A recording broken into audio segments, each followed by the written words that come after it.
The Gate of Seven Souls. Introduction. In the heart of an ancient Moroccan Medina, nestled among narrow alleys and crumbling walls, stood a massive, rusted iron gate known as Bab al-Saba Arwa, the Gate of Seven Souls. For centuries, it was avoided by locals, its dark history whispered in hushed tones. Some claimed it was a portal to another realm, while others believed it was a trap for wandering spirits. The legend was as chilling as the gate itself. They said 7 souls had been cursed to guard it, bound by blood and magic, and anyone who dared to open it would face their wrath. No one knew what lay beyond the gate, for those who tried to uncover its secrets never returned. The beginning. The story truly began when Samir, a historian fascinated by the occult, arrived in the Medina. He was driven by a single obsession: to uncover the truth about Bab al-Saba Arwa. His colleagues called him reckless, but Samir saw himself as a seeker of hidden truths. After weeks of research, Samir discovered a hidden manuscript in an old library. The manuscript spoke of the gate's origins, a tale of betrayal, forbidden rituals, and a terrible curse. Long ago, a powerful sorcerer had used the gate to trap 7 vengeful spirits. But the spirits had turned on him, binding their essence to the gate and vowing to guard it for eternity. The manuscript also contained a warning: only the blood of the innocent can appease the guardians, but even then, the price is far greater than you can bear. Undeterred, Samir decided to visit the gate at midnight, the hour when the boundary between worlds was said to be thinnest. The journey to the gate. The night was moonless, and the Medina was eerily silent as Samir navigated its labyrinthine streets. The air grew colder as he approached the gate, and a faint, metallic hum seemed to emanate from it. When he arrived, the sight of Bab al-Saba Arwa sent a shiver down his spine. The gate was massive, its surface covered in intricate carvings of twisted faces and cryptic symbols. Strange claw marks marred the surrounding stone walls, as though something had tried, and failed, to escape. Samir set up his camera and began documenting the gate. As he examined it closely, he noticed something he hadn't seen before: 7 small indentations arranged in a circle at the center of the gate. Each indentation bore a distinct mark: a serpent, a flame, an eye, a skull, a claw, a tear, and a spiral. Suddenly, the wind picked up, carrying with it a faint whisper.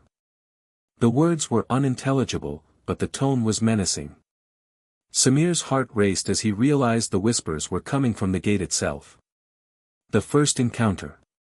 Determined to uncover the truth, Samir placed his hand on the gate. The moment his skin made contact, the whispers grew louder, transforming into guttural growls. The air around him became heavy, and a deep, resonant voice echoed in his mind. "Who dares disturb the Gate of Seven Souls?" Samir stumbled back, his hand trembling.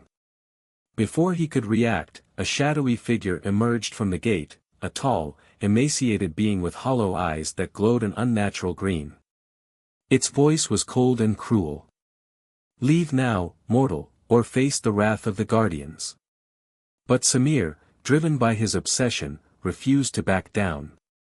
He recited an incantation he had memorized from the manuscript, hoping to bind the spirit. The figure laughed, a sound that chilled Samir to the bone. "You cannot bind what you do not understand," it hissed. The figure raised a skeletal hand, and the carvings on the gate began to glow. One by one, 6 more shadowy figures emerged, each more horrifying than the last. The 7 Guardians. The 7 spirits surrounded Samir, their forms shifting and flickering like dying flames. Each bore the symbol of the mark on the gate, representing their unique torment. The serpent whispered lies into his ear, sowing doubt and fear. The flame burned the air around him, making it hard to breathe. The eye pierced into his soul, exposing his deepest secrets. Samir realized too late that he had underestimated the power of the gate. Desperately, he tried to flee, but the spirits blocked his path. "You sought the truth, mortal," they said in unison. "Now you will pay the price. The price of curiosity." The spirits began to chant in an ancient, guttural language. The ground beneath Samir cracked, and an inky black void began to spread. Shadows writhed within the void, their anguished screams echoing in the night. As Samir was pulled toward the darkness, he screamed for mercy, promising to leave and never return. The spirits paused, their hollow eyes fixating on him. "Your plea comes too late," the first spirit said. "But we will grant you a gift, so you may warn others." With a wave of its hand, the spirit released Samir, but not before branding his chest with the mark of the serpent. The pain was excruciating, and Samir passed out. The aftermath. Samir woke in the middle of the Medina, his camera and equipment missing. The gate was nowhere to be found, as if it had vanished into thin air. For weeks, he suffered from vivid nightmares of the seven spirits, their voices haunting him even in his waking hours. He returned to his town, but he was a changed man.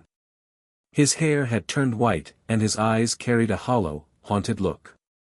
Whenever he tried to speak of what had happened, his voice would falter, as though the words were being stolen from him.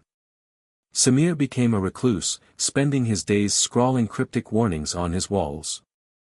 The mark on his chest pulsed with a sinister energy, reminding him that he was forever bound to the Gate of Seven Souls. Epilogue. No one knows what became of Samir. Some say he disappeared, drawn back to the gate by an irresistible force. Others claim he wandered into the desert, consumed by madness. To this day, the legend of Bab al-Saba Arwa lives on. Travelers in the Medina occasionally report hearing whispers in the wind or seeing shadowy figures near the gate's last known location. And if you ever find yourself in the Medina at night, heed this warning: stay away from Bab al-Saba Arwa. For the gate is always watching, and the seven souls are always hungry.